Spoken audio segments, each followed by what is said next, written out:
말씀은 마가복음 2장 18절에서 22절까지입니다. 자, 이 말씀을 봉독할 때 말씀 가운데서 역사하시는 우리 주님의 너머의 음성을 들으시기를 부탁드립니다. 요한의 제자들과 바리새인들이 금식하고 있는지라 사람들이 예수께 와서 말하되 요한의 제자들과 바리새인의 제자들은 금식하는데 어찌하여 당신의 제자들은 금식하지 아니하나이까? 예수께서 그들에게 이르시되 혼인집 손님들이 신랑과 함께 있을 때 금식할 수 있느냐? 신랑과 함께 있을 동안에는 금식할 수 없느니라. 그러나 신랑을 빼앗길 날이 이르리니 그날에는 금식할 것이니라. 생배 조각을 낡은 옷에 붙이는 자가 없나니 만일 그렇게 하면 기운 새 것이 낡은 그것을 당겨 헤어짐이 더하게 되느니라. 새 포도주를 낡은 가죽 부대에 넣는 자가 없나니 만일 그렇게 하면 새 포도주가 부대를 터뜨려 포도주와 부대를 버리게 되리라. 오직 새 포도주는 새 부대에 넣느니라 하시니라. 아멘. 우리가 이 말씀을 이해하기 위해서는 이 말씀은 참 금식의 문제, 그 다음에 낡은 생배 조각을, 낡은 조각을 새 옷에 이렇게 되지 않는다. 그리고 새 술은 새 부대에 굉장히 많은 내용들이 담겨져 있는 본문입니다. 이 본문을 이해하는데 가장 먼저 우리가 이해를 해야 될 것이 너머의, 그러니까 묵시의 세계와 이 역사를 우리가 알아야만이 이 본문을 이해하는데 아주 중요한 키워드 역할을 할 수 있게 되어집니다. 그래서 우리는 이 본문을 이해할 때 우리가 알고 있는 지식이나 우리가 알고 있는 어떠한 지혜, 내가 배웠던 것들을 무장해제하지 않고서는 이 말씀을 결코 이해할 수가 없는 그런 말씀입니다. 그래서 누가복음 6장 39절에 이렇게 말씀하고 있습니다. 또 비유로 말씀하시되, 주님은 늘 비유로 말씀하십니다. 왜냐하면 그 너머의 것을 이 역사 가운데서 직접 말을 해도 못 알아듣기 때문에 그 너머의 것을 이 땅에 있는 어떤 것들로 비유를 해서 말씀을 하시게 될 수밖에 없습니다. 이 비유로 말씀하신다라는 것은 예수님이 문학성이 뛰어나서 비유로 말씀하신다. 이렇게 생각하시면 오해입니다. 문학성이 뛰어나서가 아니라 직접 얘기를 하면은 절대 못 알아듣기 때문에 이 땅에 있는 이 역사 가운데 있는 것을 비유로 들어서 너머의 것을 설명하신다. 이렇게 생각하시면 됩니다. 또 비유로 말씀하시되 맹인이 맹인을 인도할 수 있느냐? 둘이 다 구덩이에 빠지지 않겠느냐? 이렇게 말씀하셨습니다. 이 말씀 바로 우매한 것은 죄라는 얘기입니다. 자신이 무식한 줄도 모르면서 자신의 무식함을 이 세력화를 시키는 게 사람들입니다. 그 세력화를 시키고 그것을 정당화시킵니다. 한 사람이 모이면 용기가 나질 않는데 세 사람이 모여서 같은 말을 하면은 그 다음부터 이게 옳구나, 이게 참이구나. 그것이 세력이 되기 시작합니다. 세 사람이 30명이 되고 30명이 3,000명이 되고 3,000명이 3만 명이 되고 3만 명이 300만 명이 되고 300만 명이 3,000만 명이 되고 3,000만 명이 3억이 되고 3억이 30억이 되면 그냥 그 말이 진위 여부와 상관없이 그것이 참이 되어버립니다. 그것을 참이라고 믿는 그 사람들이 자신들의 세력화를 가지고 그것을 힘으로 사용합니다. 대표적인 집단이 이슬람이죠. 꼬란 저는 공부해봤어요. 짐바브웨에 이슬람 신자들이 많아가지고 꼬란 놓고 같이 읽어가면서 공부를 했어요. 완전히 짜집기 들어가요. 성경. 구약 성경을 짜집기 해놨습니다. 신약 성경, 구약 성경 짜집기 하고 거기다가 이것저것 엉뚱한 이 중근동 지방에 있던 말들을 다 끼워놓고 그리고 아브라함부터 시작되는 그런 족보가 아니고 완전히 다 뒤죽박죽 섞어놔버렸습니다. 창조도 우리는 7일 창조인데 거기는 열흘 창조입니다. 완전히 다 달라요. 그런데 자기네들이 가짜를 만들어 놓고 진짜라고 우기기 시작하면서 세력이 되니까 그걸 전부 다 진짜로 믿고 이것을 위해서 목숨을 걸고 폭탄을 지고 뛰어들어가는 사람들이 있다 이겁니다. 이것이 가짜들이 모여서 함께 확인해 보니까 맞다가 돼서 지금 10억이 넘는 인구가 그 이슬람 꼬란을 진리로 알고 믿는 거 아닙니까? 이게 어디 그뿐입니까? 우리 신학에는 과정신학이라는 게 있습니다. 이 과정신학이 어떤 신학이냐면 꼭 예수만 길이냐? 남산 올라가는 게 그 길이 어디 하나냐? 남산은 어디로든 올라가서 정상에만 서면 되는 거 아니냐? 그 구원이라는 길이 꼭 예수로만 구원을 받을 수 있냐? 마호멧도 있지, 석가모니도 있지, 뭐 다른 여타의 종교들의 그 진리를 믿고 가면은 구원받는 거 아니냐? 정상에만 올라가면 되는 거 아니냐? 이게 한두 사람이면 되는데 세 사람이 모여서 확인을 하고 30명이 모여서 이론을 만들고 3,000명이 모여서 이걸 진리라고 믿어버리면은 세력이 되는 겁니다. 그게 인간들의 하는 우매입니다. 자신이 무식한 줄도 모르면서 자신의 무식함을 세력화함으로 정당화시키고 스스로 만들어낸 그 정당함이 옳다라고 믿고 그 믿음으로 세상을 만들어 나가려는 그런 사람들, 이런 사람들을 성경에서는 죄라고 그럽니다. 그렇게 해서 만들어진 세상이 이 역사라는 겁니다. 하나님은 이 묵시에서 우리가 감지가 안 되는 영역을 그냥 묵시라고 하죠. 그렇죠?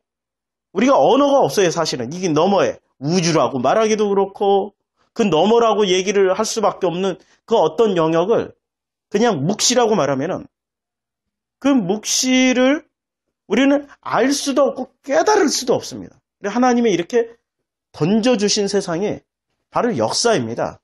이 역사를 진리라고 믿어버리고 그 역사를 숭배해버리고 역사 안에 모든 가치관을 둬버리고 역사에 일어나고 있는 그 모든 먹고 살고 죽고 태어나고 하는 이 역사를 진리로 믿어버리고 그 역사의 모든 것을 자기의 가치관을 다 투자를 해서 전 인생을 허비해버린 사람들은 최대의 사기극에 사기당한 사람들이죠.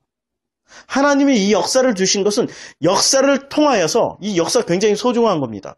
역사를 통하여서, 이 역사 소중하다는 것 분명히 말씀드립니다.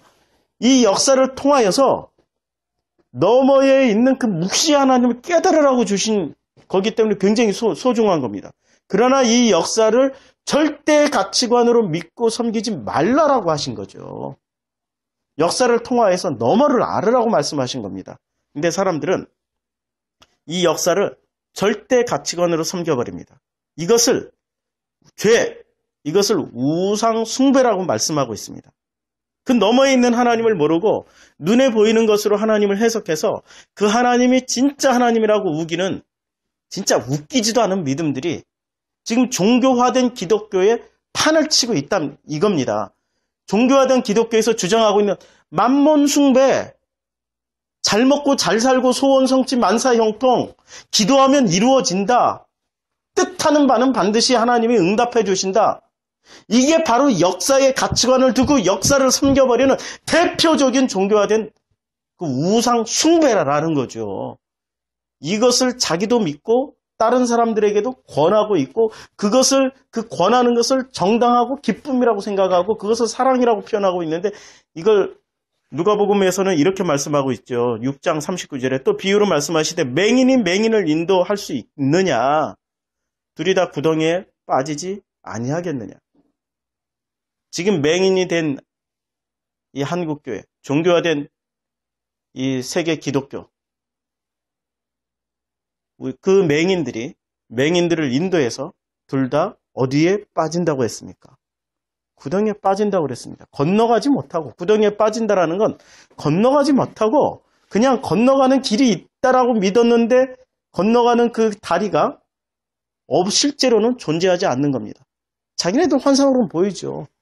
믿으니까 그 환상으로 보고 건너갔지만 밟는 순간 거기가 바로 허당이고 가짜 다리, 환상의 다리였다라는 것을 밟는 순간 깨달아지게 될 겁니다. 이런 환상 가운데 살아가는 사람들, 자신도 죽을 길을 가면서 그 길에 많은 사람들이 함께하기를 원하는, 동참시키고 전도하고, 차라리 그러려면 전도하지 마세요. 그냥 세상에서 마음껏 살으세요. 이 역사 가운데, 하나님 주신 역사 가운데서 마음껏 살으세요. 그게 어쩌면 하나님의 은혜일지도 모릅니다. 어차피 다 똑같이 구덩이에 빠질 건데.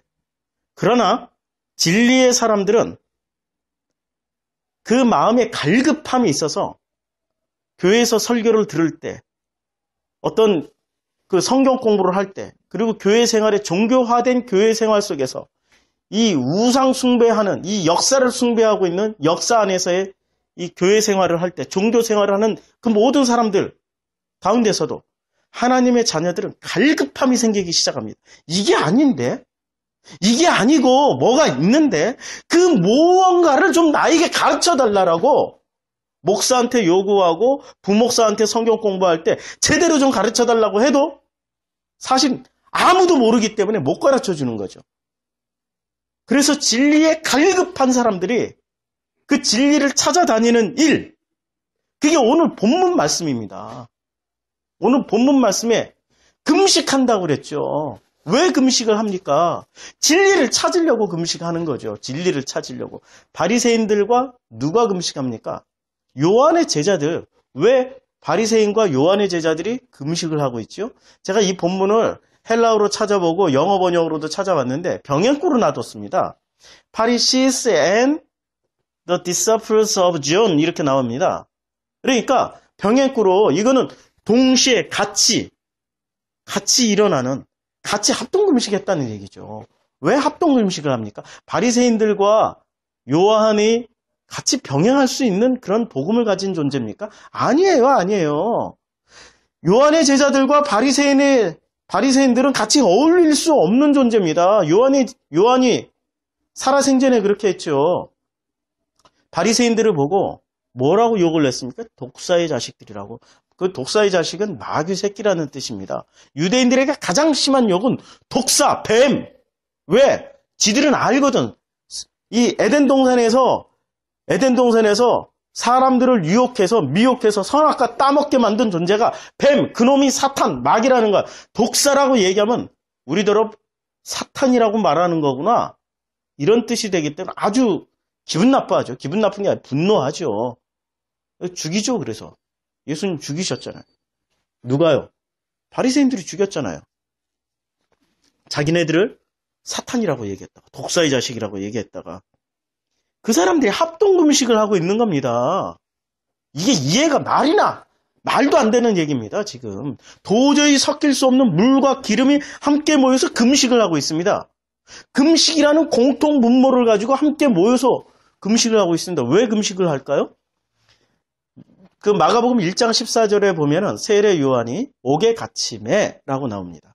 그리고 6장에 보면은 세례 요한이 드디어 헤롯에 의해서 목이 잘려나갑니다. 그러니까 1장 14절과 6장 사이에 지금 2장 18절 얘기입니다. 여기는. 그리고 이 얘기는 옥에 갇히고 아직 죽지 않았을 때 요 사이에 무슨 일을 내면 스승 석방을 위한 합동 금식 성회를 열은 겁니다. 그 금식 성회에 누가 참석했는지 아세요? 바리새인들이 참석한 겁니다. 바리새인들이, 요한의 제자들이 중심이 돼가지고 우리 스승 석방 구출 합동 금식 대성회 부흥회한 거죠. 우리 모여서 그냥 금식하면서 목숨 걸고 기도해야 한 겁니다. 근데 거기에 바리새인들이 참여를 했어요. 신기하죠? 바리새인들이 예수 죽이고 이런 데 앞장서는 사람들인데 공통분모가 있는 거예요, 지금. 어떤 공통분모가 있기 때문에 바리새인들도 이 세례 요한의 제자들의 금식 성회하는데 참석을 한 거예요. 그 공통분모가 뭔지 아세요? 율법입니다. 종교라는 공통분모를 가지고 있는 겁니다. 세례 요한이 예수님에 대해서 말씀을 하셨지만 예수님을 가르치셨어요. 근데 예수님에 대해서 배웠던 이 사람들, 사도행전 18장 마지막하고 19장 초반에 나오는 이 아볼로라는 사람이 나오는데, 아볼로는 누구의 세례만 알았습니까? 세례 요한의 세례만 받았습니다. 그래서 이 말은 세례를 받았다 이 말도 되지만 세례 요한의 수준에서 예수를 알았다는 얘기입니다. 그런데 이 사람이 누구를 만납니까? 브리스길라와 아굴라를 만나가지고 다시 배웁니다. 이 사람이, 아볼로라는 사람이 세례 요한의 세례 수준만 가지고도 예수를 담대히 증거하고 다녔습니다. 사도행전 18장 마지막 절에 보면은 담대히 증거하고 다녔습니다. 그러다가 19장에 브리스길라와 아굴라를 만나가지고 어떻게 됐습니까? 다시 예수의 세례를 받으면서 예수를 다시 배웠습니다. 그리고 나서 그가 어디에 등장하냐면 고린도전서 1장에 등장합니다. 너희가 개바파냐? 너희가 그리스도파냐? 너희가 바울파냐? 너희가 아볼로파냐? 아볼로가 당당하게 고린도 교회에서 한 파벌로 형성되어 있습니다. 지금 제가 아까 처음에 말씀드렸죠. 멍청하고 무식한 것들이 뭘 모르니까 서로 대가리를 확인하는 겁니다. 3명이 모여서 확인하면은 이것이 맞다라고 얘기를 하는 거죠. 이 3명이 확인하면은 안 움직이던 사람도 움직입니다. 이것을 뭐라고 얘기하냐면 티핑 포인트라고 합니다. 말콤 글래드웰이 쓴 책 티핑 포인트에 나옵니다. 한 사람이 선전선동하면 안 움직입니다. 2사람이 선전선동해도 안 움직입니다. 그러나 3사람이 선전선동하면 사람들이 움직이기 시작합니다. 한 사람 가지고는 사람들이 안 믿어요. 2사람 가지고도 안 믿습니다. 3사람이 움직여서 확인을 해주면은 확신이 없던 사람들이 움직여서 그러려니 하고 따라가기 시작합니다. 이게 티핑 포인트입니다. 그 티핑 포인트. 지금 이 아볼로라는 이 사람, 아볼로파, 이것을 통하여서 무엇을 알 수 있습니까? 지금 세례 요한의 제자들은 딱 1.5군입니다. 그러니까 징검다리가 주어졌어요. 넘어갈 수 있는 예수라는 징검다리를 주셨는데도 불구하고 스승인 이 세례 요한이 자기 제자들에게 예수라는 징검다리를 주시고 이걸 통하여서 복음으로 건너가라고 그랬는데 이 사람들이 징검다리에 그냥 머물러 버린 겁니다. 하나님이 묵시해서 이 역사를 주시고 이 역사를 통하여서 예수를 징검다리 삼아서 묵시로 넘어오라고 하셨는데 묵시로 안 넘어와 버리고 어디에 머물러 버린 겁니까? 그 징검다리에 그냥 머물러 버린 상태를 지금 이 마가복음 2장 18절에서 정확하게 보여주는 겁니다. 세례 요한과 세례 요한의 제자들과 바리새인들이 합동 금식 성회를 하고 있습니다. 금식 성회의 목적은 뭐가 될까요? 당연히 우리 스승 석방하라 뭐 이거죠. 거기에 바리새인들도 심 하나 더 보탰습니다. 왜? 똑같은 공통분모인 종교가 있기 때문에. 종교라는 공통분모 가지고 거기에 동참하고 있는 장면입니다. 사람들은 왜 그러면 종교라는 공통분모를 그렇게 소중하게 여길까요? 모든 필터링을 종교라는 공통분모로 필터링을 합니다. 우리가 이렇게 진리를 말하잖아요? 그러면 자기와 공통분모가 있는 사람들은 그 공통분모가 있기 때문에 받아들이지만 공통분모가 없는 사람들은 거부하게 됩니다. 자기가 들어본 적도 없고 그것을 생각해 본 적도 없는 거예요. 그러니까 이것을 거부하게 됩니다. 유대인들이 예수를 거부했던 이유와 마찬가지입니다. 유대인들은 안식일을 지켜야 됐고 율법을 지켜야 됐고 그리고 안식일을 거룩하게 지켜야 됐는데 주님은 안식일날 안 지켜버립니다. 마가복음 2장 지금 이 본문 이후로는 전부 안식일 논쟁이에요. 안식일 논쟁에 안식일이 주인이다 그러고 안식일을 안 지켜버립니다. 안 지킨 게 아니고 완성하신 거죠. 완성하신 거. 근데 사람들 유대인들 눈에는 안 지킨 것으로 보여버립니다. 율법을 완성하라 하신 분인데 율법을 분명히 그분은 완성으로 지켜내신 겁니다. 근데 사람들 눈에는 그걸 안 지킨 것으로 보입니다. 요즘 말로 치면은 이 세리와 창녀들하고 교회 앞에 앉으셔가지고 소주 한잔 하고 계시는 겁니다. 그러면은 교회에서 이렇게 예배 드리고 대예배 드리고 막 쏟아져 나오는 그 거대한 교회 신자들이 예수님이 그 앞에 앉아가지고 포장마차에 앉아서 세리들하고 창녀들 놔두고 소주 한잔 하면서 이렇게 말씀을 증거하시는 모습을 보면은 정죄 안 하겠습니까? 정죄하지요. 그게 지금 예수님의 모습이셨습니다. 뭐 포도주를 어떤 목사님들은 그러시더라고요. 어떤 목사님들은 포도주는 마실 수 있지. 그러나 소주는 안 되지. 포도주는 주님이 마셨으니까 우리가 마실 수 있고 그리고 소주는 안 돼. 참 수준이 참 그래서 우리가 이 근본적인 종교 율법의 근본은 도대체 어디서 온 거냐? 이걸 알아야 되지요. 그렇죠? 그걸 알아야 우리가 종교와 율법의 근본에 우리가 그들이 쳐놓은 그 덫에 넘어가지 않습니다. 종교와 율법의 근본은 창세기 3장 5절에 있습니다. 창세기 3장 5절을 보면 너희가 그것을 먹는 날에는 너희 눈이 밝아져 하나님같이 되어 선악을 알 줄 하나님이 아심이니라. 그러니까 이 말은 그 마귀가 뱀이 형상을 입은 그 어떤 존재가 하와를 유혹하는 장면입니다.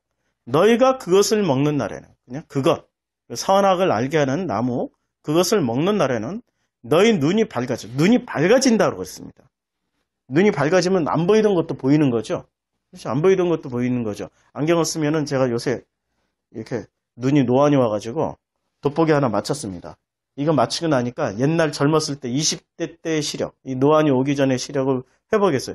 제가 눈이 얼마나 좋았는지 조그만 글씨도 다 읽었거든요. 이제 나이 먹으니까 점점 눈도 시력도 나빠지고 배도 나오고 체력도 약해지고 그런데 이것을 유지하려고 세상 사람들은 온갖 노력을 하지요. 그렇죠? 뭐 먹는 식단 조절하고 운동하고 저는 참 기뻐요. 드디어 건너갈 날이 이 땅에서도 지금 주님 만나고 있지만 이 땅에서도 주님의 그 말씀을 누리고 있지만 이제는 그날이 가까우니까 너무너무 기뻐요. 어차피 다 가는 거 아니에요? 이렇게 이런 증거들이 보일 때마다 주님 저를 이렇게 또 불러주시네요. 참 감사합니다. 얼마나 기쁜지 모르겠어요. 그 아버지 안에 내가 들어가 있고 내가 그 안에 있다라는 그것만으로도 감사하고 지금 그것만으로도 충분히 누리는데 이제는 정말 내 영이 주님 안에 들어간다고 생각하니까 너무너무 감사한 거예요. 창세기 3장 5절 말씀에 너희 눈이 밝아져 어떻게 된다고 그랬습니까? 하나님같이 된다고 그랬습니다. 근데 이 하나님은 어떤 하나님인지 아십니까? 이 하나님은 역사에 던져준 모델의 하나님입니다. 잘 구분하셔야 돼요. 잘 구분하셔야 돼요. 이 지금 오늘 굉장히 어려운 얘기를 한 창세기 1장 1절을 우리가 나누고 해야 되는데 지금 이 구절을 제대로 이해하기 위해서는 창세기 1장 1절을 나누고 해야 되는데 잠깐 소개할게요. 창세기 1장 1절이 이렇게 시작합니다. 베레시트 바라 엘로힘 하아레츠 예트 하샤마임 이렇게 나갑니다. 그러니까 베레시트 그러니까 이게 시작하다라는 단어가 레시트입니다. 레시트에 베가 붙었습니다. 그러니까 히브리어로 이 베는 알레프 빼고 바로 다음에 시작하는 첫 번째 단어입니다. 그러니까 A, B, C, D 할 때 A로 시작해야 되는데 A로 시작하지 않고 B로 시작을 합니다. 이 B로 시작하는 그 이유는 바로 알레프는 하나님의 영역, 너머의 하나님의 영역이고 이 B는 바로 내가 너희들에게 보여줄 역사적인 모델이 이거야 라고 시작해서 B로 시작해서 타우로 끝납니다. 우리는 그 영어는 제일 마지막 단어가 뭐죠? Z로 끝나죠? 그러니까 Z에 해당되는 게 타우인데 이 타우로 끝납니다. 그러니까 베레시트 그러니까 B로 시작해서 베레시트 타우로 딱 끝납니다. 그러니까 이 베가 뭐냐면은 우리 역사 가운데 내가 이런 존재임을 너희가 알아 하고 주신 게 바로 성전입니다. 성전을 파자하면 이 베를 파자하면 성전이에요. 성전을 주시고 성전을 통하여서 너희들이 시작해봐 라는 게 베레시트입니다. 그리고 베레시트 바라 창조죠. 그러니까 성전을 통하여서 너희들이 우리 인간들이 성전을 통하여서 너희들이 비로소 이 성전을 통하여서 보이지 않는 넘어 있는 하나님을 알아가는 것이 바로 시작이야. 그리고 그것이 그 역사를 만들어 놓은 것이 비로소 바라 창조다. 그리고 그것을 누가 했냐면 엘로힘이 하셨다. 바라시트 바라 엘로힘. 근데 그 엘로힘조차도 묵시의 하나님이 당신을 계시한 것이죠. 그렇죠? 그러니까 당신은 이 엘로힘이라는 언어를 주셨을 때 실제로 이 묵시의 하나님이 이 엘로힘에 다 담겨 있습니까? 아니에요. 다 못 담아요. 엘로힘이라는 단어에 다 담길 수가 없습니다. 그러니까 엘로힘도 하나의 묵시의 하나님이 우리 사람들에게 가르쳐 주시기 위해서 주신 모델이라는 겁니다. 그렇죠? 그 엘로힘을 통하여서 건너오라는 거예요. 건너오라는 거예요. 그러니까 본래 어떤 엄청난 창조주가 우리 감지도 안 되고 알 수도 없고 인식도 할 수가 없습니다. 그래서 하나님이 당신의 일부를 마치 예수님처럼 예수님이 오셨던 것처럼 예수님이 오신 목적이 뭡니까? 예수님이 오신 목적이 요한복음 1장 1절과 창세기 1장 1절에 베레시트하고 엔아르키하고 똑같은 말씀입니다. 요한복음 1장 1절에는 뭐라고 말씀하십니까? 요한복음 1장 1절 한번 볼까요? 우리 요한복음 1장 1절. 요한복음 1장 1절에서는 하나님이 1장 1절에 태초에 뭐가 있었습니까? 말씀이 계시니라. 이 말씀이 하나님과 계셨으니 이 말씀은 곧 하나님이시니라. 그리고 그 말씀이 육신이 되어서 우리 가운데 오시죠. 이분이 바로 예수라는 겁니다. 그 태초에 이 좌우지간 이 태초에 이 엄청난 묵시 영역에서 말씀이 육신이 되어서 오신 그분이 예수인 것처럼 엘로힘, 예수가 엘로힘이잖아요. 그쵸? 같은 분이시잖아요.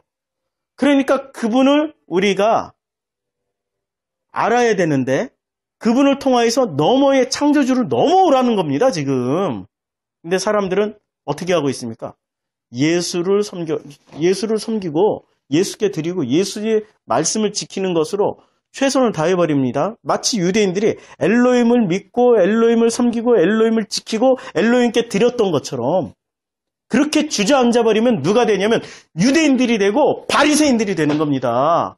그걸 종교라고 하는 거죠. 진리가 아니고.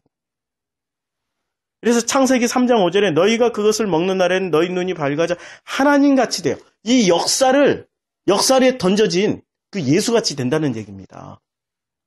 예수님같이 된다는 거예요. 근데 그 예수님은 누구 뜻만 행하다 가셨어요? 아버지의 뜻만 행하다 가셨어요. 아버지. 그러니까 이 예수님은 너머에 있는 이 창조주 아버지의 뜻만 행하다 갔어요. 근데 예수같이 되긴 됐는데 예수처럼 안 된 부분이 하나 있습니다. 아버지의 뜻대로 안 해버린 겁니다. 누구의 뜻대로 됐죠? 역사의 뜻대로만 행해버리는 겁니다. 이 역사의 뜻대로, 이 역사 안에 이루어지는 인간들의 총화죠. 인간들의 모든 바람과 원함과 그들이 소망하고 이루고 싶고 만들고 싶고 되고 싶고 하고 싶은 것들의 그 모든 총화, 이 총화의 뜻대로 되어 선악을 알 줄 하나님이 아셔버린 거죠. 이게 사탄이 이렇게 속이는 거죠. 하나님이 아심이라. 그러니까 결국에는 어디에 주저앉는다는 얘기입니까? 이 역사 가운데 주저앉아버리고 묵시로 안 넘어간다는 얘기죠. 이게 3장 5절이 그 말씀입니다. 역사 가운데 주저앉아버리고 역사 가운데 주저앉아서 뭘 합니까? 선악의 기준으로 판단합니다. 선악의 기준. 그래서 누가 나쁘고 누가 정이고 누가 옳고 누가 그르고 선악의 기준으로 가장 최고치로 사는 사람들이 누군지 아십니까? 예수님이 2000년 전에 오셔야만 했던 그 이유가 바로 여기 있습니다. 선악의 기준으로 최고치의 선악의 기준, 가장 인간이 보여줄 수 있는 최고의 선악의 기준으로 사는 사람들이 누구냐면 유대인들이었고 그 중에서도 바리새인들이었습니다. 선악과가 최고의 극도로 드러난 사람들. 그리고 그들은 자신들이 섬기는 그 종교, 그 성전이 절대적 가치고 자기네들이 자존심이고 전존재이기 때문에 로마 군인이 와서 짓밟을 때, 그리스인들이 와서 짓밟을 때, 그 성전을 부실 때 바리새인들이 어떻게 했는지 아십니까? 전부 줄 서가지고 나부터 죽이고 가라고. 기쁜 마음으로 그 사람들을 죽었습니다. 기쁜 마음으로. 왜? 자기의 전 존재, 선악의 전 존재인 자존심, 자기네들의 모든 그 존엄성을 지켜주는 그 성전이었기 때문에 그 역사 가운데 그거 붙잡고 기쁘게 죽어갔죠. 순교? 진리를 아는 사람들은 정말 그 기쁘게 순교를 할 수 있습니다. 제가 이 순교의 현장들을 쭉 지나왔어요. 아르메니아 200만 명 순교당했어요. 1915년도에. 그리고 이집트에 있을 때도 그때도 순교당하는 그 현장에 있었고요. 제가 이슬람 지역을 지나오면서 순교의 지역, 순교의 그 현장들을 봤고 그 순간을 제가 그 관련된 분들 말씀도 들어봤는데요. 우리가 생각하는 그런 수준의 순교하고는 차원이 다릅니다. 우리는 그냥 주님을 위해서 어떻게든 내 목숨 버려서 제가 전에 그런 목사님 봤어요. 진짜 순교는 모가지가 잘려야 진짜 순교다. 그래서 목이 잘리는 순교만 순교로 인정해주고 그냥 이렇게 무슨 가슴에 총 맞아 죽고 뭐 매 맞아서 죽는 순교는 순교가 아니다. 뭐 이런 또 이상한 이론을 펴는 목사님을 봤어요. 그래서 저도 너무 순진할 때는 그걸 믿었어요. 그래서 나는 이슬람 지역에 가서 목이 잘리길 원했어요. 그게 아니고 내 목 잘리고 그리스도의 머리가 붙어야 되잖아요. 그쵸? 그게 죽음이고 그게 순교예요. 그것이 이루어진 사람은 순교가 이미 끝났어요. 순교 당할 필요 없어. 순교할 자리에서 도망가도 돼. 그러니까 예수님이 요한복음에서 유대인들이 잡으러 올 때 도망가 버렸잖아요. 바울도 도망 다녔어요. 도망 다니다가 결국에 도망 못 갈 땐 붙잡힐 수밖에 없지만 도망 다녔어요. 일부러 막 순교의 현장으로 들어가가지고 순교하겠다고 그러고 들어가는 그 사람들은 자기 의죠. 그게 순교가 아니죠.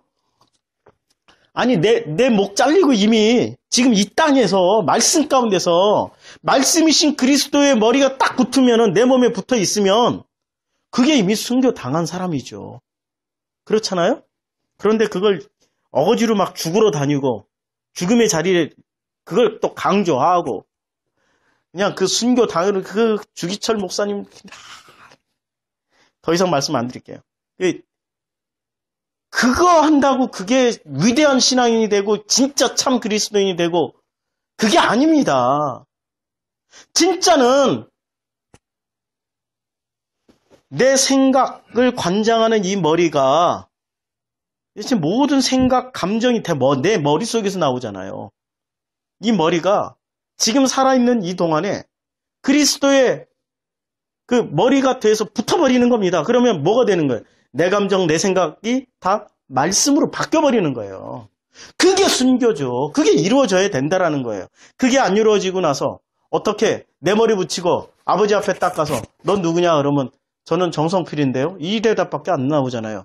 아버지 앞에 머리가 바뀐 상태에서 가면은 넌 누구냐 그러면 아들 예수입니다. 그럼 내 아들 예수가 왔구나 하고 옷 입혀주시고 구원해 주시는 게 심판을 면하게 해주시는 게 이게 성경이 창세기부터 계시록까지 얘기하는 그거잖아요. 근데 사람들은 꼭 지 머리 달고 가고 싶어요. 자기 이름 드러내려고. 그게 역사 안에 살아가는 사람들의 한계입니다. 그게 종교라는 얘기예요. 자, 마가복음 이게 선악의 기준으로 세상을 판단하는 사람들이에요. 선악을 가지고 있는 사람들이 이 역사를 끝까지 자기 의로 판단한다라는 거죠. 사람들은 놀랍게도 자기가 듣고 싶은 것만 듣고 보고 싶은 것만 봅니다. 그게 사람들이에요. 그래서 이번 세월호 사건을 통해서 딱 우리 한국에 이제 두 부류가 있어요. 중간이 없어요. 슬퍼하고 괴로워하고 그것을 진짜로 마음 아파하는 분들이 있고 슬퍼하고 괴로워하고 마음 아파하고 하는 사람들이 슬퍼하고 괴로우니까 목소리를 높일 거 아니에요. 그것을 목소리 높이는 것을 저거 이단이다. 저거 무슨 사탄이다. 아니면 기독교에서는 아니면 또 정치적으로는 저 반정부 인사 이런 또 반대쪽에서 그런 사람들을 종북 좌빨이다. 막 이렇게 또 매도하는 사람들이 있어요. 딱 두 부류야. 딱 두 부류. 그런데 서로 어떻게 얘기해요? 이쪽에 있는 사람은 여기가 악이라고 그러고 이쪽에 있는 사람은 우리가 선이고 여기를 악이라고 그러잖아요. 전부 기준이 뭐예요? 선, 악으로 판단하고 있다니까. 그 누구도 사랑으로 안 봐요. 선, 악으로 판단하고 있어요. 왜? 그럴 수밖에 없는 게 이 선악과 따먹고 이 역사를 살아가니까 그럴 수밖에 없어요. 그 너머의 아버지의 마음으로 이 전부를 품고 있는 그런 사람들이 안 나타난다 이겁니다. 그런 사람들이 나타나기를 이 피조물들은 신음하면서 기다리고 있어요. 그게 로마서 8장 말씀 아닙니까? 하나님의 아들들이 이 역사 가운데서 나타나기를 신음하면서 이 피조물들은 기다리고 있습니다. 그게 성경에서 말씀하고 있는 진리입니다. 마가복음 7장 8절에 보면 너희가 하나님의 계명은 버리고 사람의 전통을 지키느니라. 7장 5절에 또 이르시되 너희 전통을 지키려고 하나님의 계명을 잘 저버린다. 무슨 말씀입니까? 하나님의 계명과 사람의 전통이 있고 사람의 전통과 하나님의 계명이 있다. 7장 8절은 하나님의 계명과 사람의 전통이 있고 그리고 9절에는 또 이르되 너희가 너희 전통을 지키려고 하나님의 계명을 버렸다. 이렇게 말씀하고 있습니다. 하나님의 계명은 뭐고 사람의 전통은 뭐냐 이거죠. 하나님의 계명은 놀랍게도 이 선악을 완성해 놓으신 사랑이에요.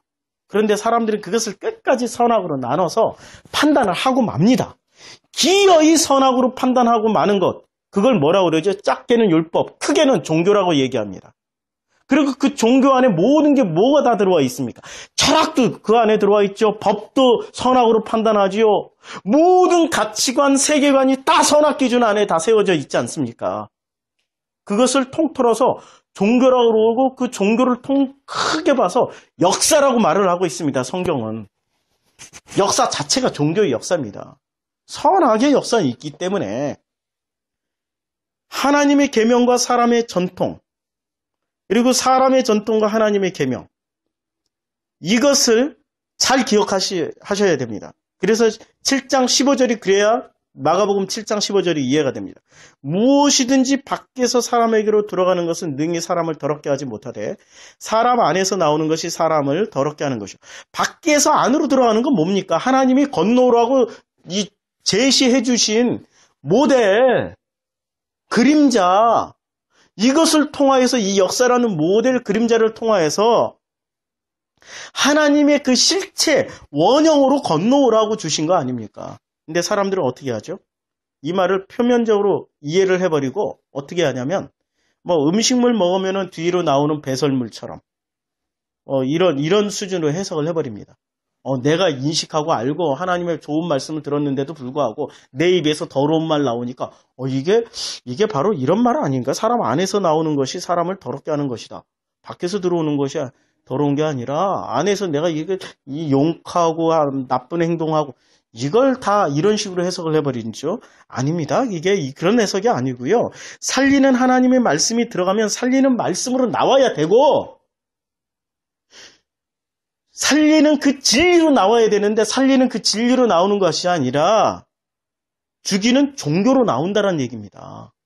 죽이는 말씀 종교로 나오고 이 역사 안에서 역사의 해석만 나올 뿐이라는 얘기죠. 살리는 말씀 너머로 넘어오라고 이 묵시를 알으라고 주신 그 말씀을 묵시로 건너가는 그 묵시로 해석을 하는 게 아니라 이 역사로 해석해서 역사에 주저앉아버리는 주저앉히는 일을 하게 되는 겁니다. 그것이 바로 안에서 나오는 것이 사람을 더럽게 한다라고 말씀하고 있습니다. 그래서 대표적인 이 말씀에 눈에는 눈, 이에는 이라는 말씀이 있지 않습니까? 눈에는 눈으로, 이에는 이로. 그게 무슨 말이냐면 나중에 제가 설명을 많이 드리겠지만 오늘은 짧게 드리면 진리는 진리로, 비진리는 비진리로 하라는 말씀입니다. 그래서 너희가 비판하지 마라. 너희가 비판하는 대로 너희가 그대로 비판받으리라고 말씀하고 있지 않습니까? 이 내용이 이거지요. 진리를 말하는 사람은 아버지가 진리로 판단하실 것이고 비진리로 말하는 사람은 아버지께서 비진리로 판단할 것이다. 너희가 내놓은 그대로 비판을 받을 것이라는 말씀이 그 말씀이죠. 진리로 말하는 사람은 하나님이 진리로 판단을 하시겠다는 거예요. 근데 비진리로 말하는 사람은 비진리로 판단. 그거는 돌이킬 수 없는 겁니다. 이 땅에서 이 역사 가운데서 우리가 비진리로 얘기하고 비진리로 설교하고 비진리로 성경 공부하고 비진리로 성경 해석해서 가르치면 하나님은 그 비진리 그대로 판단해서 그대로 그 비진리 그대로 적용해서 심판하시겠다는 겁니다. 그게 심판입니다. 근데 진리를 말하는 사람은 하나님은 진리로 품어주시겠다는 말씀입니다. 이 역사를 살아가는 우리들이 이 역사에 지금 우리가 던져진 하나의 기회입니다. 이 기회를 소원하고 바라고 목적하고 이루고 싶고 해내고 싶고 어디에 도달하고 싶은 것으로 성경을 해석해서 종교로 해석해서 그것을 비진리로 바꿔가지고 이 비진리를 가지고 자기만 하는 것이 아니라 세력화해서 서로 확인하고 이것이 맞다 해서 교단 만들고 신앙 만들어서 그걸로 가지고 적용해서 사람들 끌고 간다. 소경이 소경, 맹인이 맹인 끌고 가는 거죠. 그게 비진리로 끌고 와서 비진리대로 심판받는다는 얘기입니다. 그 모든 해석이 어디서 나옵니까? 선악과 품은 데서 나온다라고 지금 성경 말씀하고 있습니다. 그런 사람들이 지금 모여있는 데가 뭡니까? 오늘 본문 말씀 합동금식성회로 지금 모여있는 장면입니다. 합동금식성회로 진리와 비진리가 섞여 있는 그 사람들이 합동금식성회로 모여있는 겁니다. 지금 오늘 본문 말씀입니다. 히틀러를 만들어낸 사람들이 누굽니까? 독일 국민들입니다. 독일 국민들 얼마나 착해요. 2차 대전 끝나고 그들은 회개했어요. 그리고 반성했습니다. 사죄했어요. 물질로도 다 보상해줬습니다. 그렇게 안 한 집단이 하나 있죠. 일본. 그런 사람들이 참 위험하죠. 그런데 그 착한 독일 국민들이 히틀러라는 괴물을 만들어내준 겁니다. 그렇잖아요? 그들이 침묵함으로 인해서 히틀러라는 괴물을 만들어준 겁니다. 일본에 그 만행을 만들어준 사람들이 누가 만들어줬습니까? 일본 그 백성들이 만들어준 겁니다. 침묵함으로 인해서 총칼 들이대니까 자기 안 죽으려고 다른 사람은 죽더라도 우린 죽이지 마. 우리 가족이나 살리자.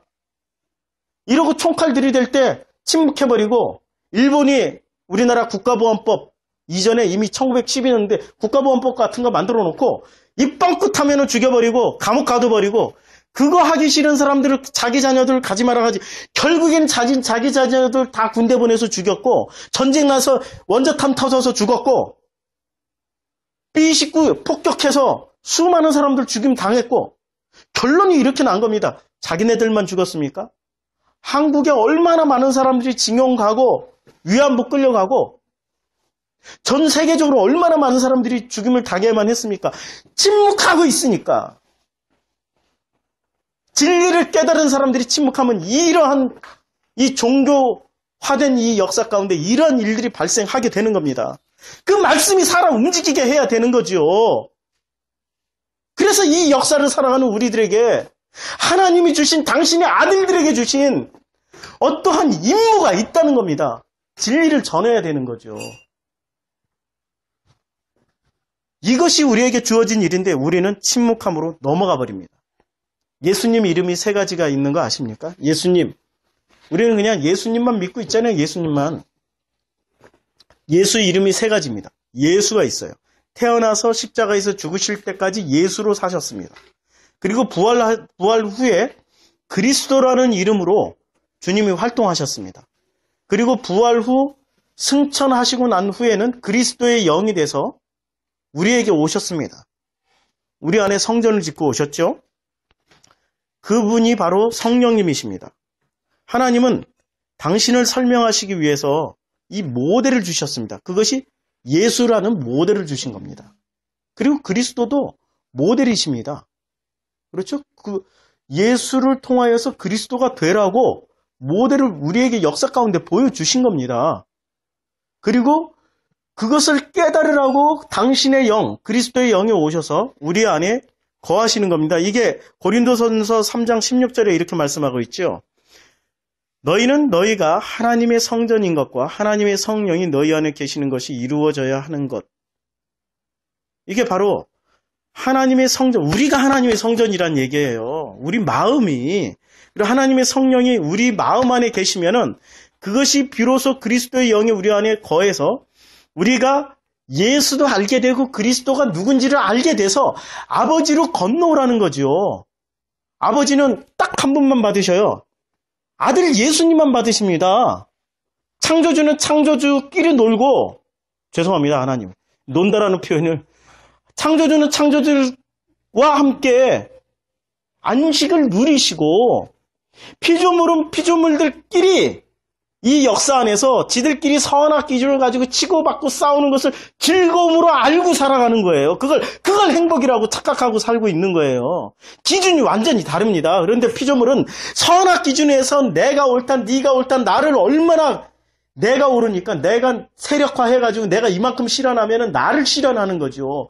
그걸 가지고 진리다, 정의다, 사랑이다 착각하면서 살아가고 있는 거죠. 아닙니다. 우리가 진짜로 누려야 될 것은 내가 소망하고 바라고 원하는 것들을 이 역사 안에서 만들어내고 소원 성취해서 이 막 간절히 바래서 이루어내는 것이 아니고 아버지 안에 들어가서 그 너머의 하나님 안에서 안식을 누리는 거죠. 그게 우리의 목적이고 꼴입니다. 그런데 그 안식을 누리는데 조건은 딱 하나밖에 없습니다. 길이요 진리요 생명이신 그 예수만 받으시는 그 아버지 앞에 가기 위해서는 예수를 알아야 되고 그리스도를 알아야 되는데 우리는 절대 우리 머리로는 그거 깨달을 수가 없습니다. 그래서 그리스도의 영이 오셔서 예수가 누군지 그리스도가 뭔지 가르쳐 주시고 그리고 네가 아들이야. 아버지 앞에 설 때는 네 이름 대지 말고 아들 예수 그리스도의 이름을 대야 네가 심판을 면해. 이렇게 가르쳐 주시는 겁니다. 그게 진리라고요. 그게. 그런데 사람들은 끝까지 자기 명찰, 자기 이름표 달고 자기 옷을 입고 가려고 그래. 그게 생계 조각에 날개옷 붙이는 거고요. 그게 바로 헌수를 세부대에 집어넣는 일입니다. 세술은 세부대에. 나란 존재가 새 존재가 되어서 예수 그리스도라는 그 가죽국에 담겨서 나란 존재가 예수님 앞에 서는 게 아니라 예수 그리스도라는 존재로 바뀌어서 설 때 아버지 안에 안식으로 들어간다는 겁니다. 오늘 본문 말씀이 그거예요. 그런데 그걸 모르고 사람들은 합동금식 성회하면서 종교적인 열망으로 이 땅에 우리 스승 석방하라. 죽으면 얼마나 기뻐요. 그 스승. 아버지 안에 안식으로 들어가는데 이건 모르고 인간 수준에서 석방해라, 구출해라, 합동금식하면서 훌라훌라하고 뭐 참 가관이죠. 그리고 그걸 또 비판하는 인간들은 얼마나 더 가관입니까? 그걸 또 비판하고 앉아있고 종북 좌빨이나니 어쩌냐니. 참 초록이 동색이죠. 자기네들끼리 선악 기준을 나누고 있지만 위에서 보면은 정말로 아무것도 아닌 그런 일들을 하고 있는 겁니다. 왜? 모든 가치관이 이 역사 안에 있으니까. 모든 가치관이 이 역사 안에 있으니까 서로 그렇게 살아가고 있습니다. 안타까워요. 그래서 그분들에게 진리를 전하는 게 진리의 말씀을 들은 우리들의 사명이라 이거지요. 그러다 보면 핍박당합니다. 누구처럼? 바울처럼. 바울이 그래서 유대인들한테 핍박당했던 거 아니에요? 그러다가 핍박당합니다. 누구처럼? 예수처럼. 그 역사에 예수가 되어서 예수처럼 전하니 핍박하는 거죠. 종교화된 사람들은 반드시 죽입니다. 반드시. 죽이게 돼 있어요. 너 왜 그런 가치관으로 얘기해? 너 그 가치관이 맞아? 네가 말하는 철학이 진짜 사람을 위한 철학이야? 네가 말하는 철학이 정말로 휴머니즘이야? 네가 말하고 있는 그 철학이 정말로 하나님이 세상을 이처럼 사랑하신 그 철학 맞아? 이러고 따지고 드는 거죠. 사랑을 선악 기준으로 판단해서 재해석하신 분들의 주장이지요. 그걸 휴머니즘이라고 그러죠. 그걸 인본주의라고 그럽니다. 그건 아니죠. 그래서 하나님은 원형과 실체를 주셨어요.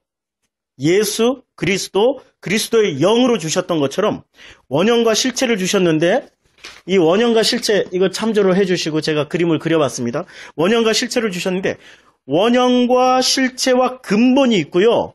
모형과 그림자와 껍데기가 있습니다. 이 그리스도는 이 예수는 이 예수라는 그림자는 그리스도가 실체입니다. 그렇죠? 그래서 예수는 육육으로 오셨지만 그리스도는 막 벽도 통과하잖아요. 부활하신 그리스도는. 실체 원형은 지금 우리가 눈으로 보는 것하고 다르다라고 설명하시기 위해서 그런 겁니다. 그분은 뭐 불말도 불병거도 안 탔어요. 그냥 그 하늘로 올라가 버리셨어요. 사람은 불병거 타고 올라가야 되잖아요. 엘리야. 그분은 그냥 올라가 버리셨어요. 그렇죠? 올라갔는데 구름이 와서 뭐 이렇게 뭐 싸고 이렇게 해가지고 했지만 실제로 그냥 올라가 버리셨어요. 자, 아버지가 원형이에요. 아들은 그림자입니다. 이 세상에서 아버지를 설명하기 위한 모델이죠. 창조주가 원형이시고요. 그 창조주가 만들어 놓으신 이 피조물이 그림자요, 모델이요, 창조주 원형을 설명하는 하나의 과정인 것 뿐입니다. 그런데 사람들이 이 피조물을 붙잡고 피조물의 절대 가치관을 부여하고 여기서 성공하고 출세하고 좋은 대학 보내야 되고 만사 형통 소원 성취해야 되는 거죠. 이게 아니죠. 원형과 실체를 설명하는 이 방식이 바로 레마와 로고스입니다.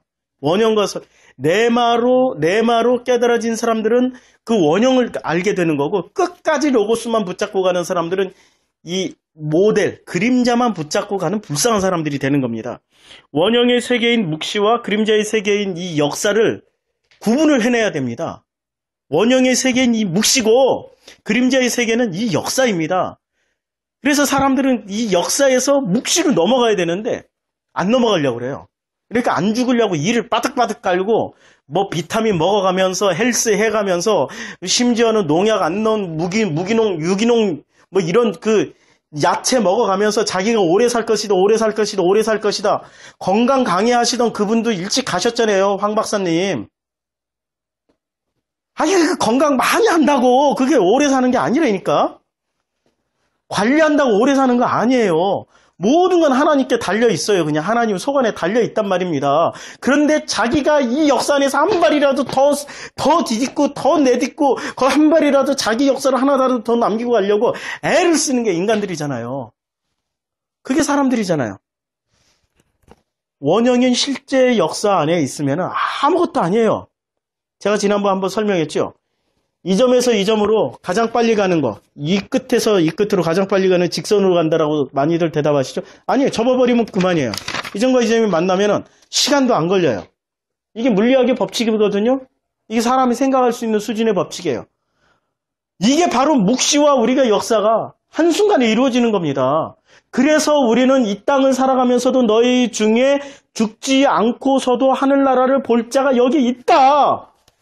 여기서 여기로 건너가는 게 아니라 여기서 이 역사와 이 역사가 만나가지고 묵시와 역사를 동시에 살아가는 사람들이 있습니다. 지금 경험하고 있잖아요. 그 기쁨과 그 말씀이 섬겨주는 그 놀라운 것을 우리가 체험하면서 살고 있는 사람들이 있잖아요. 우리 중에. 그 말씀이 우리를 섬겨주시기 때문에 그게 가능한 거예요. 우리 인간으로서는 불가능해요. 그래서 성경은 섬김이 원형이에요. 천국은 섬기는 것, 그 말씀이 우리를 섬겨주시는 거예요. 우리가 그 나라로 들어가는 게 아니란 말입니다.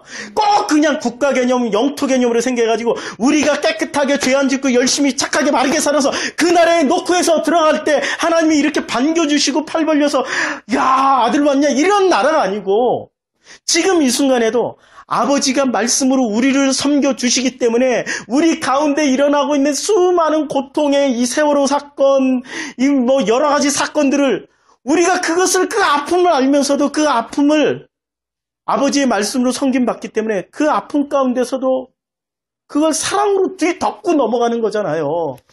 그 아버지의 그 마음으로 우리가 진심으로 눈물을 흘릴 수 있고 반대하는 그 사람들이 너무 불쌍해서 또 그분들을 위해서 진심으로 눈물을 흘릴 수도 있는 거죠. 그게 우리가 말씀으로 섬김 받고 있는 증거입니다.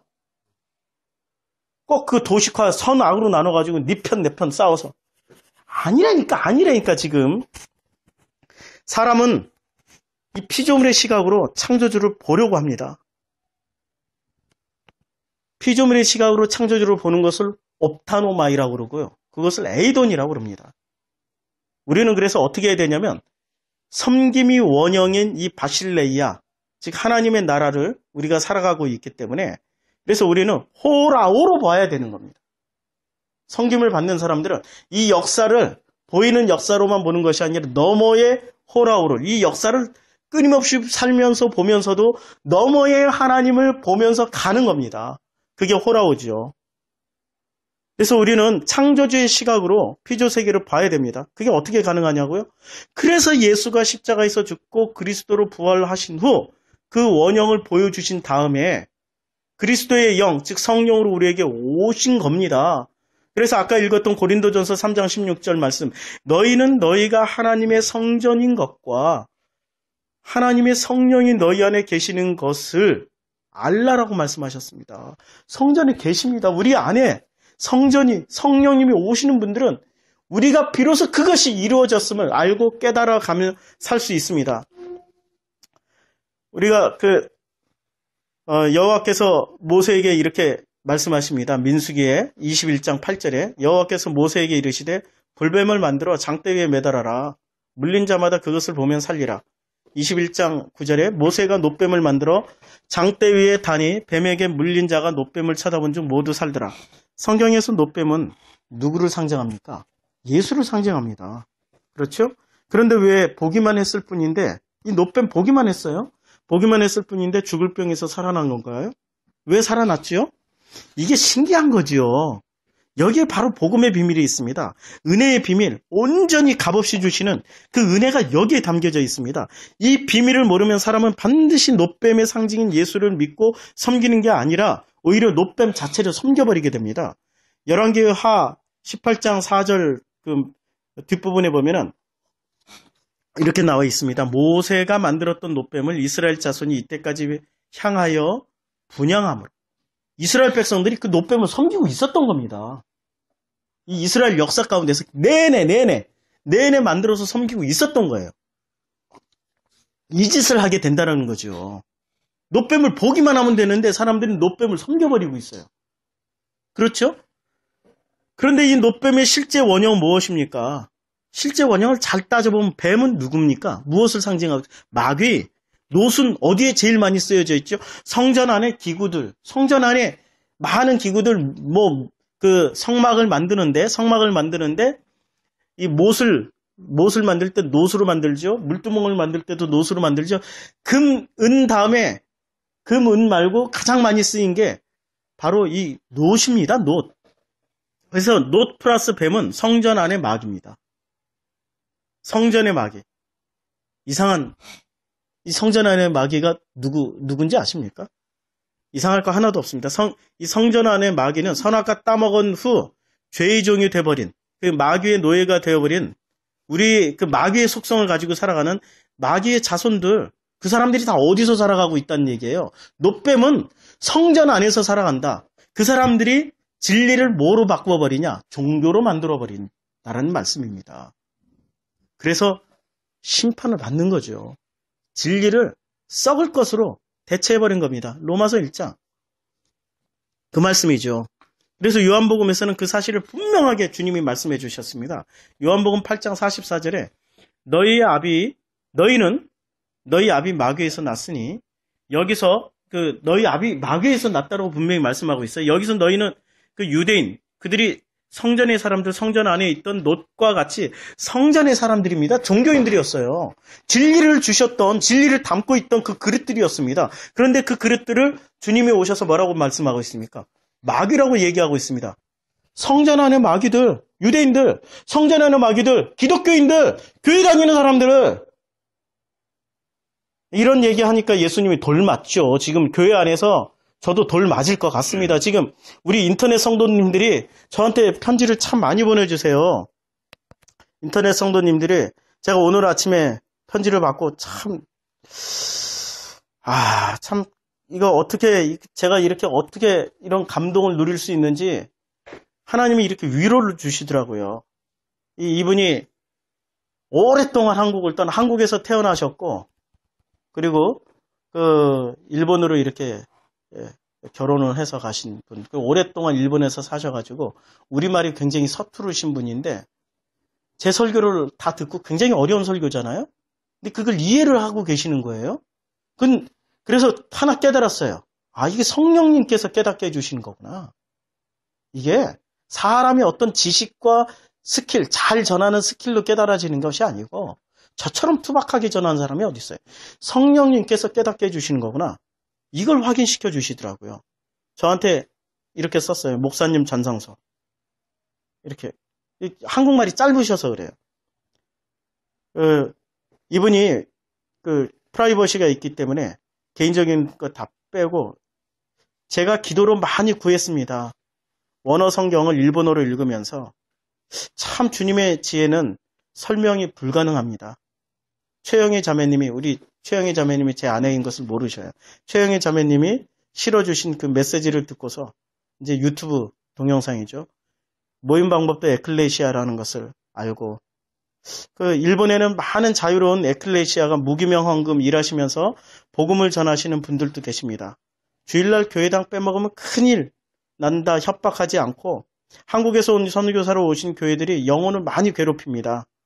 회개의 영이 아니라 종이에 써서 어거지로 회개하라고 그러고 그리고 제목 나열하라고 그러고 그리고 교회의 제자를 만들고 목사의 제자를 만드는 이 한국 교회와 달리 그리고 또 11조가 축복의 통로라고 피라밋 서열, 이 피라밋 서열이라는 게 아시죠? 교회 그 구조 목사를 중심으로 해서는 피라밋 서열 어디 가서 한국 사람이라고 말하기가 참 꺼려지는 이런 상황에서 말석에 앉으라고 이 말씀을 통하여서 말석에 앉으라고 할 때 말씀에 앉았고 그걸 통해서 수많은 고난과 고생이 있었지만 그러나 하나님께서 이렇게 말씀을 듣게 해주시고 그리고 또 남편과 기도드리며 많은 남은 날 너무 귀한 표현 아니에요? 남은 날들을 지내면서 보이지 않는 기도로 그리스도의 몸의 일부분으로 우리의 삶이 예배인 것을 고백하면서 이렇게 나가게 해주시고 또 궁금이 있게 말이 좀 한국말이 어눌한 궁금이 있게 하시면 상담 드리겠어요. 오늘 강의 오늘 설교를 기대하면서 주님 안에서 감사드립니다. 인터넷 교인들이 이 한국에 있는 게 아니라 제가 지금 미국에서도 이렇게 편지 받고 이상하게 종교화된 한국 교회에서는 이런 답이 안 오더라고요. 그런데 다른 지역에 사시는 다른 나라에 사시는 분들이 오히려 이 피드백이 더 많이 주십니다. 더 진실하게. 오늘 이 편지를 받고 참 많이 감사를 드렸어요. 주님. 이 가는 길 사실 우리 교인들 지금 몇 명 그나마 나오시던 분들도 안 나오시고 몇 명 안 되잖아요. 늘 이게 10명 넘어가기 힘든데 그래도 인터넷으로 듣는 분들이 몇백 명이 계시는 거예요. 피드백을 주시고 지치고 힘들고 어려운 이 역사를 보면은 지치고 힘들고 어렵지만 그러나 하나님이 너머의 하나님이 존재하시고 너머의 하나님께서 당신의 자녀들을 통해서 이렇게 격려를 해주시는 것이 얼마나 그게 감사하고 그거 얼마나 제가 큰 위로가 되시는지 아버지는 이렇게 당신의 역사를 말씀해 주시더라고요. 그게 아버지시더라고요. 아버지는 이렇게 우리를 이 역사 가운데서 우리를 뽑아내시고 말씀해 주시고 인도를 해 주신 그 아버지. 그 아버지가 우리에게 이렇게 말씀을 해 주십니다. 내가 기뻐하는 금식은 이사야 58장에 보면은 이렇게 나오죠. 내가 기뻐하는 금식은 어떻게 말씀하고 있습니까? 한번 좀 읽어주시겠어요? 이사야 58장에 내가 기뻐하는 금식은 흉악의 결박을 풀어주며 멍에의 줄을 끌어주며 압제당하는 자를 자유케 하며 모든 멍에를 꺾는 것이 아니냐. 이게 진정 주님이 원하시는 금식인데 오늘 이 금식을 이 바리새인들과 요한의 제자들은 어떻게 하고 있습니까? 목적 성취, 소원 성취를 위해서 금식을 이용하지 않습니까? 종교화된 기독교가 찌르기 당연하다고 그렇게 가르치고 있죠.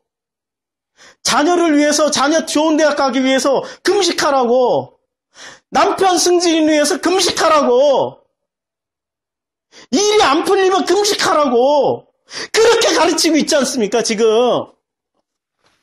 우리 주님이 기뻐하는 금식은 어떤 금식입니까? 내가 기뻐하는 금식은 이사야 58장 6절 흉악의 결박을 풀어주며 피라밋화되어 있고 교회의 제자, 목사의 제자를 만드는 11조 강요하는 에클레시아로서의 교회가 아니고 출석 체크하는 교회로 만들어버리는 이 흉악의 결박을 풀어주며 멍에의 줄을 끌어주며 그 멍에에 끌려다니면서 얼마나 힘들었습니까?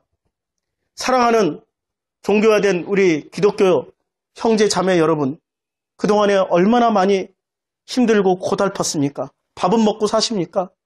하나님이 주신 그 양식은 먹고 사십니까? 하나님이 주신 그 음성은 듣고 사십니까? 하나님이 주신 그 사랑을 받으면서 사십니까?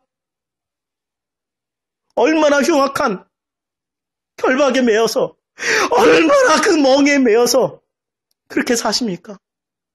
진정한 금식은 흉악의 결박을 풀어주며 멍에의 줄을 끌어주며 압제당하는 자를 자유케 하며 모든 멍에를 꺾어주는 겁니다. 선악 구조 안에서 살아가는 그 모든 멍에를 꺾어버리는 것이 진정한 금식입니다. 금식은 안 먹는 문제가 아니라 아버지의 말씀으로 섬김받는 것이 진정한 금식이라는 것입니다. 성경 공부에서 누누이 말씀드렸습니다. 산상수훈에서 누누이 말씀드렸습니다. 그 광야에서 만나를 주신 목적은 너희 육신이 배고프기 때문에 만나를 주는 거다. 안 먹으면 죽기 때문에 만나를 내려준다. 이것처럼 너희의 본래의 그 존재는 하나님의 아버지의 그 말씀을 먹어야 사는데 그 말씀을 먹이기 위해서 배고픔을 주신 것이다. 그것이 금식이다. 말씀을 먹으라. 먹으라는 문제입니다. 말씀을 먹어야 사는 그 이치를 가르쳐 주시기 위해서 금식을 주셨는데 사람들이 그 금식을 수단으로 동원해서 합동금식 대성회를 열어버립니다. 참 흉악한 존재들이죠. 이게 사람입니다. 인간은 그렇게 갈 수밖에 없어요. 그게 사람이기 때문에. 그래서 우리는 하나님의 형상이기 때문에 우리는 본래 존귀한 존재였습니다. 그러나 그 형상이 선악과 따먹으면서 파괴되어 버렸습니다. 선악으로만 하나님의 형상, 하나님은 사랑이시잖아요. 우리의 원래 존재는 뭐였습니까? 사랑입니다. 그 사랑이 뭐로 파괴가 되어버렸습니까? 선악의 기준으로 파괴가 되어버린 겁니다. 그래서 그 자체가 이제 마귀의 속성으로 가득 찬 존재가 되어버렸습니다. 누가 마귀냐, 누가 사탄이냐. 우리가 마귀고 우리가 사탄이죠. 선악과 품고 살고 있기 때문에 그 속성으로 태어날 때부터 선악과 품고 태어나고 죽을 때까지 선악과 품고 가는 게 우리 존재 아닙니까? 이걸 아는 게 중요합니다. 이걸 아는 게 정말로 중요하다고요. 내가 감히 구원받을 수 없는 존재 마귀 사탄이었는데 하나님이, 그 하늘의 하나님이, 그 묵시의 하나님이 우리가 무엇이간데 당신의 이름표 달아주고 당신의 옷을 입혀주고 우리를 구원해 주시는 겁니까? 결코 구원받기에도 냄새나는 그 흉악한 사탄인데, 마귀인데, 우리가 그 쇳덩어리인데 남을 판단하고 정죄하고 평가하고 상처주고 온갖 짓 다 하고 교회 안에서 그 짓 더 열심히 하고 내가 진리라고 더 열심히 해버리고 돌 던져버리고 심지어는 종북 좌빨이라고 외치는 게 태극기 걸어놓고, 십자가는 안 거는 교회가 태극기는 걸어놔요. 옛날에 제가 그런 교회 무지 옛날 70년대 80년대 그런 교회 무지 많았습니다. 교회 안에 태극기 걸어. 아유 참 그만하겠습니다. 이 정말 성전 숭배하는 것도 모자라가지고 온갖 것 다 숭배하면서 그걸 종교, 그걸 기독교, 그걸 진리라고 가르쳐주고 맹인이 맹인을 인도하면 둘 다 구렁텅이에 빠진다. 예수 하나님 이름 들먹거리면은 그게 다 잘 믿는 겁니까?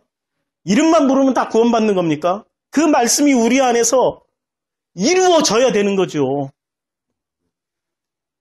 노뱀을 보기만 해도 살아난 이유는 바로 이겁니다. 너희 정체 알아먹으라고. 내가 바로 노뱀이었다고. 내가 성전 안에서 그 마귀 사탄 짓 하던 그 노뱀이었다고. 그 실체를 알으라고. 보기만 한 사람 다 살려주신 겁니다. 기회를 주신 거죠. 그 광야에서 기회 주신 겁니다. 말씀 들을 수 있는 기회, 살려주신 거는 말씀 들을 수 있는 기회를 주신 겁니다.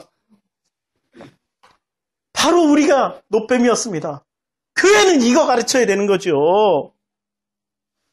교회는 당신이 훌륭하다, 잘된다, 멋지다 이런 거 가르쳐주는 게 아니라 그 노뱀이 바로 우리 인간 사람 곧 나이기 때문에 절대 구원받을 수 없는, 그래서 오직 은혜만 있어야 하는 존재, 그 은혜로밖에 구원을 받을 수 없는 죄인의 괴수임을 알라라고 노뱀을 걸어놓으신 거죠. 그걸 아는 사람은 예수만 믿게 되는 겁니다. 그 어느 것도 믿을 수 없게 되는 겁니다. 그게 바로 노뱀의 비밀입니다.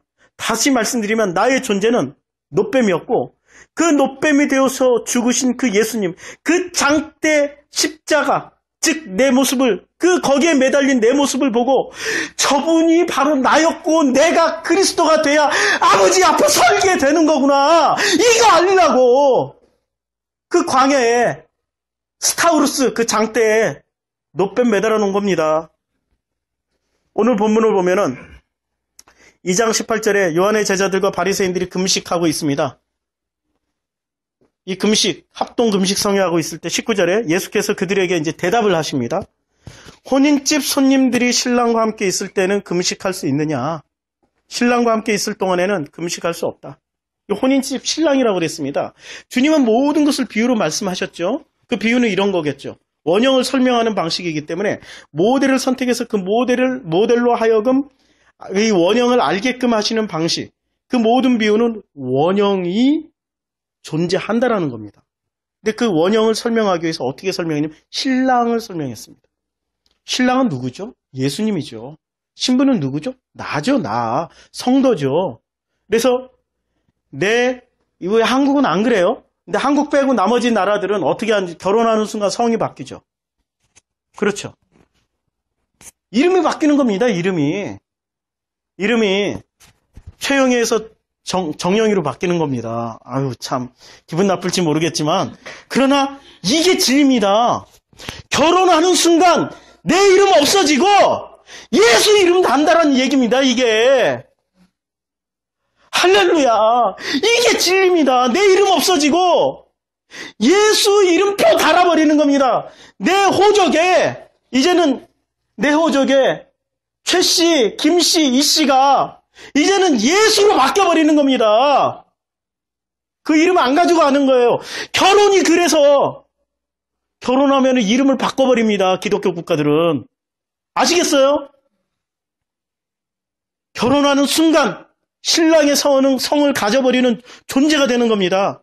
금식 필요 없다는 얘기입니다. 신랑의 성을 가지고 있는데 왜 금식합니까? 그 금식은 그냥 배고픔을 통해서 말씀을 먹어야 되는 영적인 존재임을 가르쳐주기 위해서 금식하라고 그런 거지. 그거 깨달았으면 잘 먹고 그 하나님의 그 말씀을 계속 받아 먹으면 됩니다.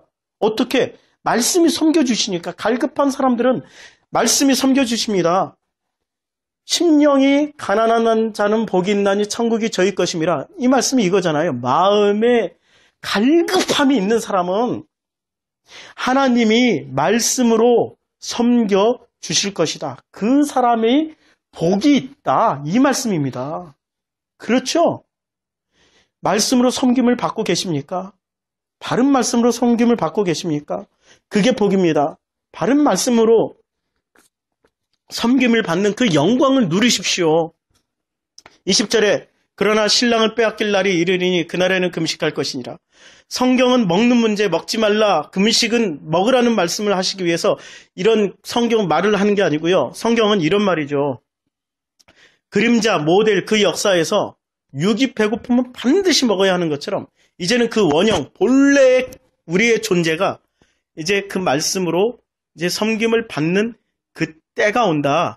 그러나 그때는 언제냐? 마태복음 5장 3절에 심령에 가난한 자는 복이 있나니 천국이 그들일 것입니다. 심령에 갈급한, 마음이 갈급한 사람에게는 복이 있습니다. 왜냐하면 그 말씀이 그들을 섬길 것이기 때문입니다.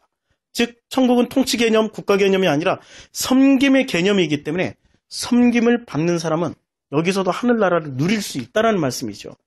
그래서 2장 21절에 그렇게 섬김을 받는 사람들은 생배 조각을 낡은 옷에 붙이는 자가 없는, 생배 조각을 낡은 옷에 붙일 필요가 있어요? 이제 하나님이 통째로 옷을 갈아입혀 주신 겁니다. 그런데 율법으로 종교로 가는 사람들은 누더기 옷을 만들어 입고 꿰매고 짜집게 하고 갑니다. 이게 조각으로 전체를 대별하려고 그래요. 조각 몇 개 붙이고 이 다이아몬드 금, 옷에다가 다이아몬드 금, 뭐 루비, 사파이어, 에메랄드 이런 거 잔뜩 붙이고 하나님 아름답지요? 내 세상에서 이런 거 많이 붙이고 왔어요? 하나님 나 이제 천국 들어가도 되죠? 짝다리 짚고 이렇게 하는 놈하고 똑같은 인간이죠. 아닙니다. 하나님은 그런 거 원하는 게 아니고요. 네가 진짜로 예수라는 말씀을 읽고 왔냐? 너 성 바뀌어 있냐? 너 결혼했냐? 너 성이 뭐냐? 김씨, 씨, 박씨 너 무슨 성이냐? 저 박씨인데요? 저 김씨인데요? 저 정씨인데요? 예수 성입니다. 제 성은 그리스도고 이름은 예수입니다. 이런 사람만 가는 거예요, 지금. 부분이 전체를 대변하지 못합니다. 근데 사람들은 그 부분 가지고 전체를 우기고 있어요. 그게 종교화된 기독교의 특징입니다. 부분 가지고 전체라고 우기고 있는 중입니다. 이게 이때 당시에 유대인들이었고 바리새인들이었습니다.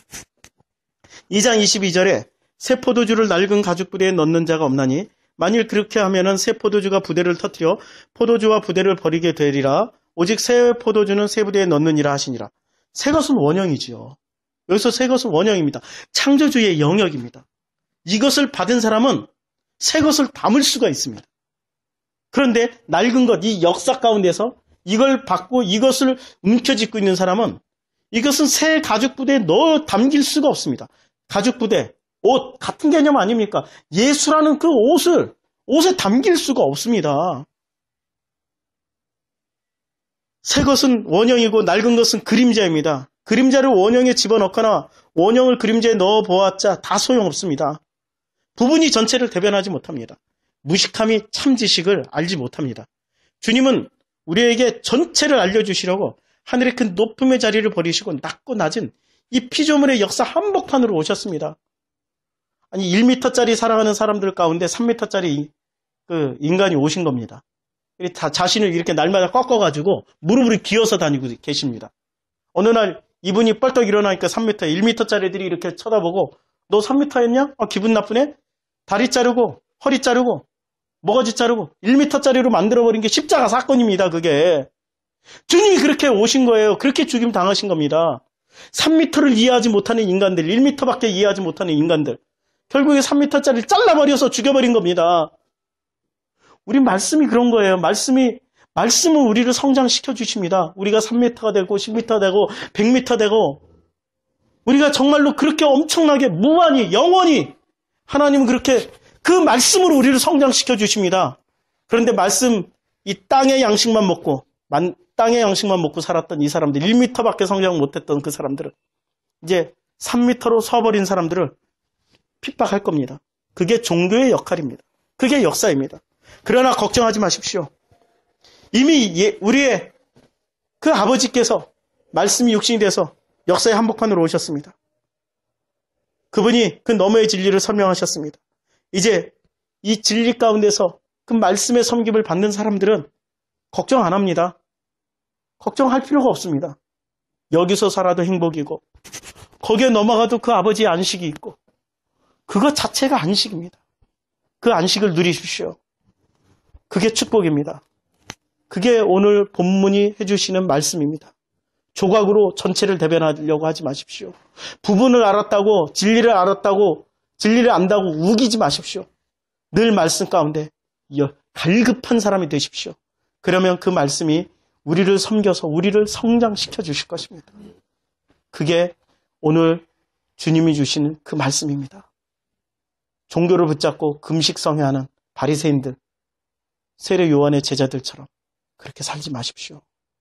주님은 그 말씀으로 우리를 섬기시면서 날마다 성장시켜 주시고 구원의 확신을 여러분들 마음 가운데 심어 주실 것입니다. 기도하겠습니다. 아버지 하나님, 참 놀랍고 놀라운 그 창조 너머에 그 원형에 그 감지도 안 되고 우리가 알 수도 없는 그 너머에 그 하나님께서 우리를 너무 사랑하셔서 이 역사라는 모델을 주셨고 이 역사라는 그림자를 주셨습니다. 우리는 이 역사를 통하여서 그 너머의 하나님을 알 수 있는 그런 말씀들을 우리에게 또 허락해 주셨고 그 말씀이 깨달아지게 하시기 위해서 그리스도의 영을 우리에게 보내주셨습니다. 우리 마음 가운데 성전을 지어주셨고 그 성전을 통하여서 그리스도의 영, 그 말씀을 깨닫게 해주심을 감사와 영광 돌립니다. 아버지 하나님, 이제는 그리스도의 영께서 섬겨주시는 그 말씀으로 섬겨주시는 우리의 모든 이 땅의 아들들을 위해서 기도합니다. 이제는 좌절하지 않고 더 이상 넘어지지 않고 더 이상 고통당하지 않고 아버지 안에서 안식을 누리면서 이 땅에서도 또 장차 올 그 아버지의 그 품 안에서도 그 안식을 기대하며 고대하며 이 신음하는 이 피조세계 이 역사 가운데 우리의 할 일들, 우리의 역할들을 할 수 있도록 축복하여 주시옵소서. 우리에게 이 말씀을 들려주신 그리스도예요. 그 말씀이신 예수 그리스도, 그 말씀으로 오신 아버지께 감사드리며 예수님의 이름으로 기도드렸습니다. 아멘.